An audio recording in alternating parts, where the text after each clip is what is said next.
Bonjour Vache. Bonjour. Quelles sont vos principales sources d'inspiration? Je peux dire la vie, le quotidien et ce que je vois tous les jours, ce que j'entends.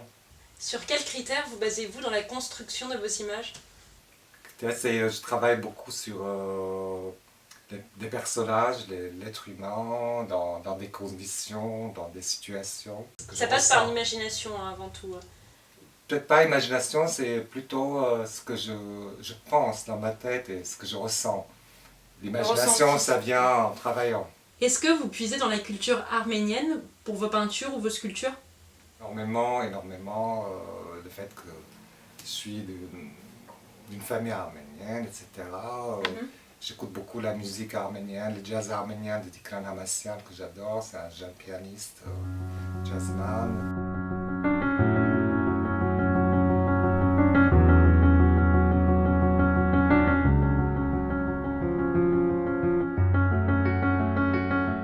Pouvez-vous nous commenter vos œuvres? Oui, bien sûr, ce qu'on voit là derrière, c'est donc des personnages enlacés, c'est des gens un peu qui se retrouvent, qui s'aiment ou qui se détestent, je ne sais pas, et puis il y a des lettres un petit peu sur leur corps, comme des tatouages un petit peu. Il y a un peu la peau de serpent aussi. Oui, voit, là, un petit peu. C'est parce que l'homme fait partie aussi, tout ce qui est dans la nature, on fait partie de la nature. Et moi, je suis en admiration tous les jours. D'ailleurs, mon atelier, c'est juste en face du bois de Vincennes, donc je m'inspire beaucoup de la nature et j'essaye de transmettre quelque chose que les autres ne voient pas. Bon, ça plaît ou ça plaît pas, ça c'est... Oui, après c'est autre chose. C'est autre chose, oui. Je ne peins pas pour plaire, ça c'est sûr. Est-ce que vous inspirez du thème du génocide pour travailler en général? C'est quelque chose que je ne peux pas oublier. Si j'oublie, ça veut dire que je suis mort. Pour moi, c'est essentiel le fait que pourquoi je me retrouve à Paris aujourd'hui. S'il n'y a pas eu de génocide, etc., je serais dans les terres de mes ancêtres. Et puis Paris, c'est pas une ville, enfin la France, je n'ai pas choisi, je suis arrivé par hasard. Et oui, le génocide, c'est, je pense tous les jours, même quand je cuisine, il y a les saveurs qui me rappellent un peu ce qu'elle faisait ma grand-mère, etc. Et dans les couleurs, quand je mélange les couleurs, oui, beaucoup de souvenirs, des couleurs des champs, ou des couleurs des tapis, parce que les Arméniens sont très très forts en tapisserie, en miniature aussi. Donc ça m'inspire beaucoup, les miniatures arméniennes. Donc, oui, c'est une culture. Une culture, voilà, que je n'ai pas envie de perdre. C'est pas parce que je vis en France que je veux perdre mes racines, voilà.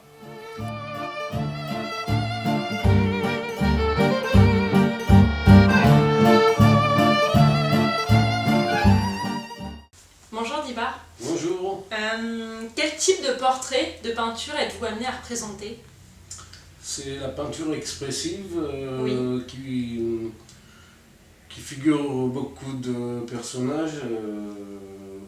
On trouve des portraits, des visages, un peu des tout formes, en fait. Ouais. Mais ça reste expressif et ça sort un peu de l'ordinaire. Des dessins classiques ordinaires. On distingue les figures et les formes à travers la peinture expressive. Quelle est votre principale source d'inspiration pour vos réalisations?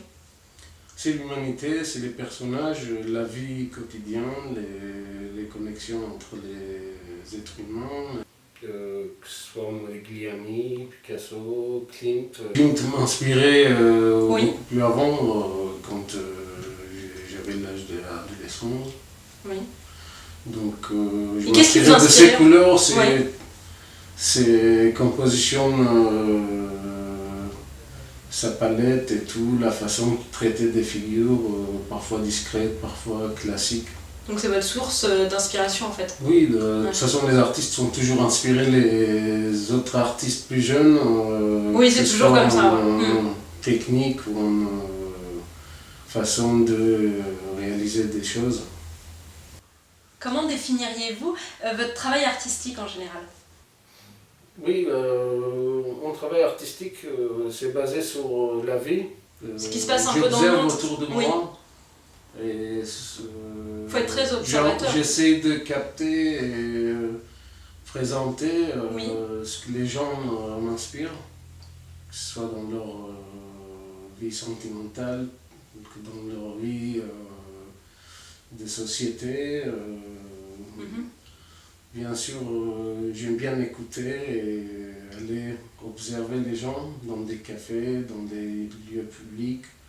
Et j'essaie de capter cet instant-là pour immortaliser cette connexion entre êtres humains. À travers quelle œuvre ou quelles œuvres votre sensibilité s'exprime-t-elle? Je pense qu'à travers toutes mes œuvres, les gens détectent mon humanité. Oui. Même si moi je ne remarque pas, mais ça reflète quelque chose, que ce soit dans les tonalités des formes des figures ou des personnages ou les couleurs, les thèmes. J'ai eu plusieurs témoignages où les gens disent: est-ce que vous avez des origines arméniennes? Ah, vous avez eu affaire Oui, à cette question plusieurs fois. C'est vrai, ils m'ont confirmé que en général dans toutes mes peintures, même si le Oui. thème c'est pas arménien, ils détectent quelque chose un peu côté religieux ou Oui. nostalgique qui rappelle un peu l'arménité. Pourquoi vous surnomme-t-on le peintre des couleurs? Pour moi, tous les peintres sont des peintres de couleurs, mais peut-être particulièrement parce que dans mes noirs et Oui. mes blancs, il y a toujours des couleurs composées. Mhm. Donc on ne voit jamais noir et blanc. Donc. C'est très coloré. Hein. C'est-à-dire mes couleurs sont en général assez composées. Elles sont vivantes aussi. Oui, ça dépend des thèmes, ou de l'ambiance, ou état d'esprit, état d'âme. Parfois ils sont très colorés, Oui. parfois ils sont assez sombres. Il y a différentes périodes, différents états. Ça dépend d'esprit. du thème, j'imagine. Oui, et ça dépend de notre psychologie personnelle.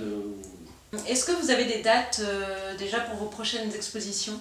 Donc le 29, on a une exposition collective qui ouvre l'événement des portes ouvertes chaque année. Oui. Donc vous êtes invité d'ailleurs, si vous souhaitez. Merci, avec grand plaisir.